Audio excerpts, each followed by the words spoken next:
Hello, good day, ladies and gentlemen. My name is Dr. Oronana, aka Dr. Paul, and I want to share something very quickly with you. Now, you see, at the point of conception, when I say conception, when a man meets with a woman and, the semen from the man comes in contact with the egg of the woman, that is the point of conception. Now, I want to explain something that will help you to appreciate what happens at that point in time.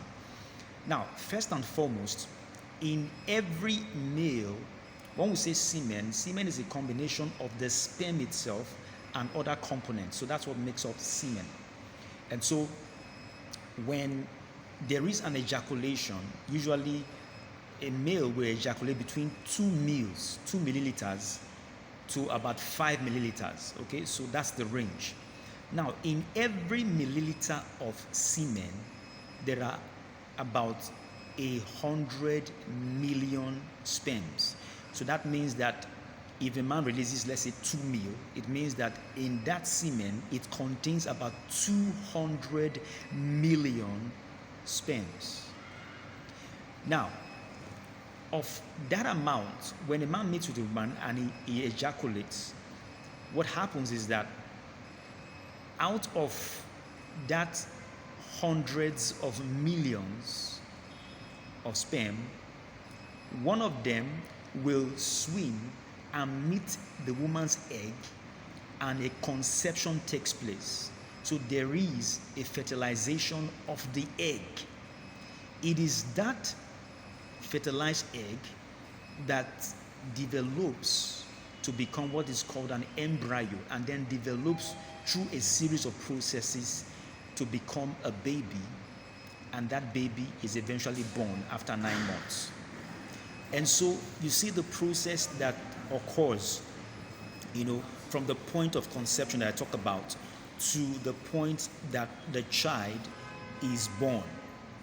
And so when people say that you are 1 in a million, it is actually incorrect, because if you look at what I just explained, out of hundreds of millions, you were the one that made it. So the right way to say is that you are 1 in millions. Now that means that, you see, out of that hundreds of millions, they could have potentially become the one that would have come in, or the sperm would have been the one that would have come in contact with the egg to become, a conceptualized embryo. So it's very important that you understand it. When you understand this, okay, so you are able to know the series of processes that goes on, that gives rise to a child that being born. And so, in essence, we say that you're not just 1 in a million, you are 1 in hundreds of millions. Now, I want to say quickly that if you could overcome those odds out of the hundreds of millions to be born, I want to let you know that you have also been designed to overcome any odds for you to be successful, for you to be great on the earth. I'm going to explain in another series of videos why this is true. Now, because as a human being, there are certain capacities that have been given to you because you are a human being. Now, you need to understand how the human being is designed to function. But you must accept first and foremost that because you are born, you overcame so many odds to be born.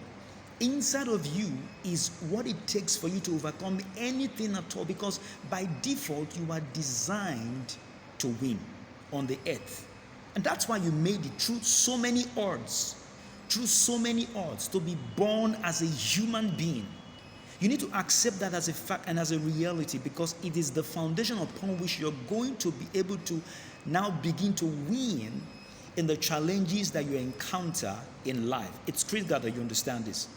So my name is Dr. Oronana, aka Dr. Paul. I hope this has been helpful and insightful. You can share whatever questions you want and anything you want me to talk about, in relation to the human being, you can. I also have a YouTube channel that is dedicated to talking about the brain, the mind, neuroscience, and how all of those things affect you and how you can use that knowledge to make yourself and your life better. All right, we'll talk again.